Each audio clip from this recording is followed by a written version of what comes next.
My recent videos on crime and justice, I've referenced this case, but for this video, I want to go into more details and, of course, expand out from that. But I want to just go into more details. Well, I say I want to. It's a depressing subject. I wish I didn't have to talk about this. But one of the things I set out to do when I started up this channel was cover subjects I feel are important. And sometimes they're just not. It's a depressing subject. I wish I didn't have to talk about this, but I think it is important. And more broadly, I think it reiterates the problem of letting young offenders go unchecked in this country. Um, I think the sentencing is pathetic, but I'll get into that after going through the details. This report by Paul Jeeves in the Daily Express a few days ago, and there's also a piece in the Eye. So without further ado, here it is. A teenage killer who slapped an 80-year-old dog walker with a shoe before fatally punching and kicking him in a racist attack has been sentenced to 7 years in youth custody. A 12-year-old girl accomplice who encouraged the deadly attack by filming the boy and laughing as the pensioner, card on his knees, has avoided being locked up. The teenage boy was just 14 when he donned a balaclava and viciously attacked retired factory owner Bhim Kohli, who was walking his dog Rocky in a park next to his home in September last year. The pensioner died in hospital the following day. The teen was acquitted of murder by a jury at Lesser Crown Court earlier this year, but found guilty of the lesser charge of manslaughter along with the girl. We'll come back to that point, but it's important. The girl was told had she been an adult, she would have served at least 8 years behind bars. The judge ruled custody would have been a detrimental impact on her education and instead implemented a 3 year youth rehabilitation order. Sentencing the pair, Mr. Justice Turner said the pensioner did nothing to deserve being attacked in the park. He added, "What you did was wicked. You made a cowardly and violent attack on an elderly man." Earlier, Mr. Coley's devastated daughter, Susan, delivered a heartrending victim impact statement. She said, "I left my dad on his own, helpless and in pain. Losing dad in these cruel, violent, and deeply shocking circumstances feels like our hearts have been pulled apart." Mr. Coley's grandson told how he was haunted by the thought he could have saved his grandfather, adding, "Not a day goes by when I think, if I were minutes earlier, I could have stopped what happened. Everywhere I go, I'm haunted by the thought I could be with him if things had happened differently that day."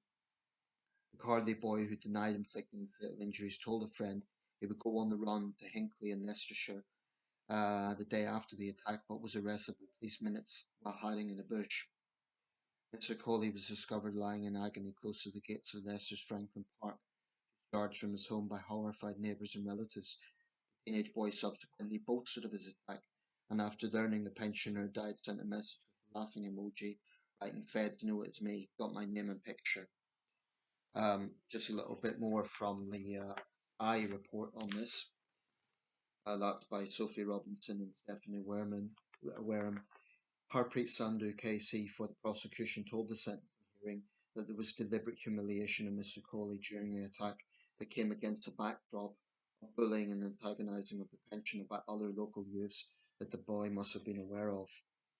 And a little bit more on the statement by his daughter. It says that we knew he was very poorly and in severe pain, but we thought he would go to Leicester Royal Infirmary and be fine. We never imagined he would never come home. There's a few things to say about this. This is the victim.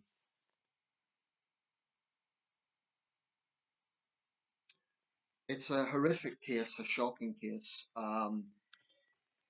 Sadly, it's not implausible. It's not implausible that the sort of thing will happen again. There's a number of things worth noting there. The fact that I didn't actually realize this, the fact he'd been taunted by other youths previously. I don't know the area. I don't know if it's a rough area. But if that had been a problem, it's clearly something the police need to step up on if they're not already doing so. Um, what's interesting is the killer. He hasn't been named, so I can't give his name. Um, he subsequently claimed he understands. I assume his defence has said this, that he understands the gravity of what he done, and he wishes he could change it, and he feels scared and angry a lot of the time. Well, his wannabe gangster boasts afterwards, which suggest otherwise. It's chilling. It's absolutely chilling.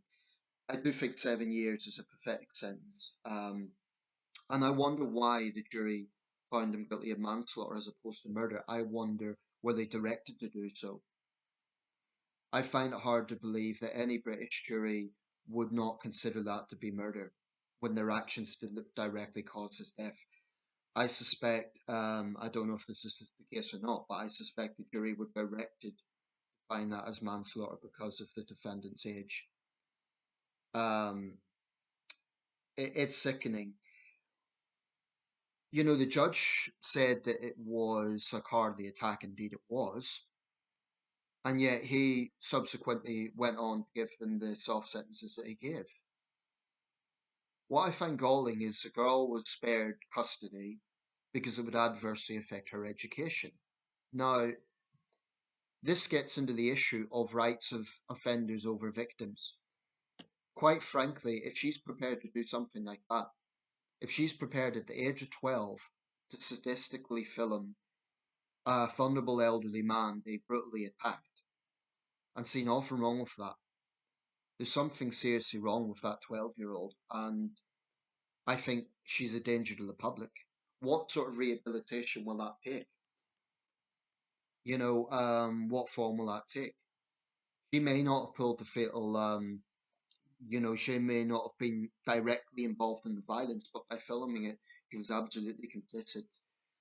Um, so I question that. Of course, being in custody would adversely affect her education. But why should her rights be the focus?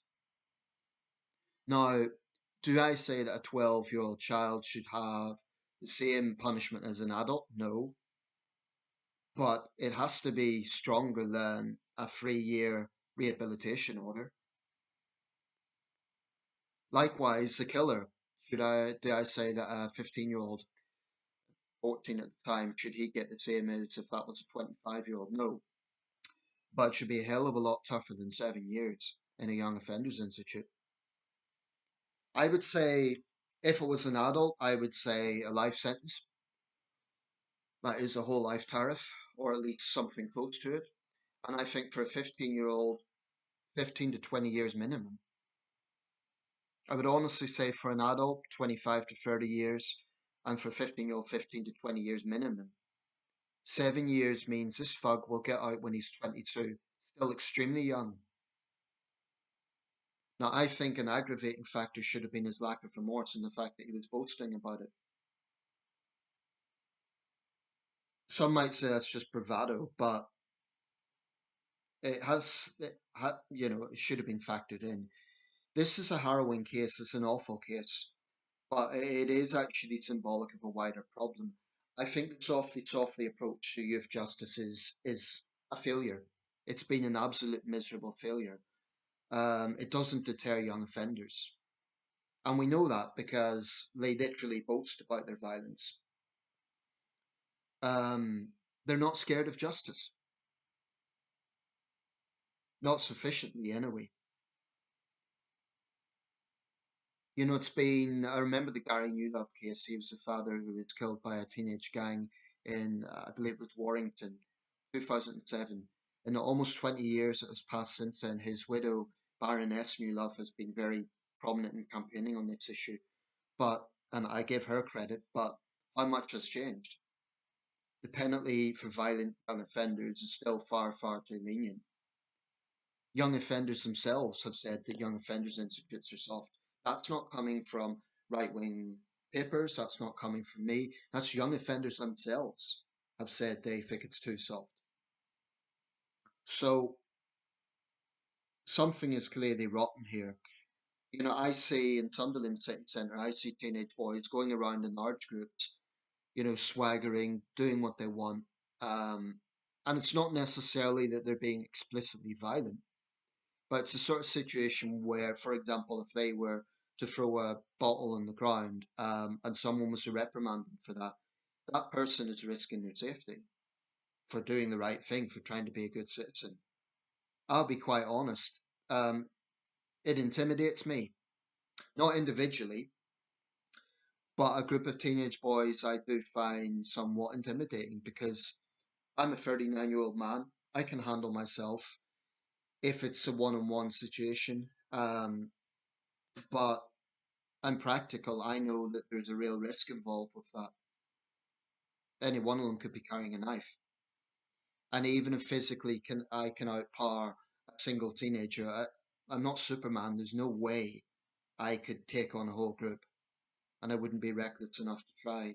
The only time I would do that is if it was an absolute case of self-defense or defending someone else. But I'm disgusted by our justice system for failing to recognise this, for failing to recognise that the softly approach doesn't work. The fact that young offenders are not named is controversial. Why should they enjoy anonymity? You know, this thug, this killer, that's going to serve just 7 years, he'll come out, still an extremely young man, be able to live the rest of his life. It's wrong. I think his name should be blackened, so that wherever he goes, he is haunted by what he done. But that won't happen because he's enjoying anonymity. Um, One of the things I would radically change in our justice system is have much, much tougher penalties for violent young offenders. The only party that seems to be proposing something along these lines is Reform, has to be said. They're proposing a sort of, they haven't called it national service, but um, I forget the term they're using actually, but they've proposed something along the lines of an approach to tackle this problem that would be based on a concentrated kind of program rather than just community service. Community service is meaningless. Young offenders laugh at it. It scares me and it angers me. Um, and the justice establishment, you know, judges come out with these things. They state the obvious, hardly and wicked attack. Why then did you issue such a pathetic sentence? I mean, it infuriates me. It's not nothing. At least he's going behind bars. At least he's not got community sentence. But it's not good enough. It's just not.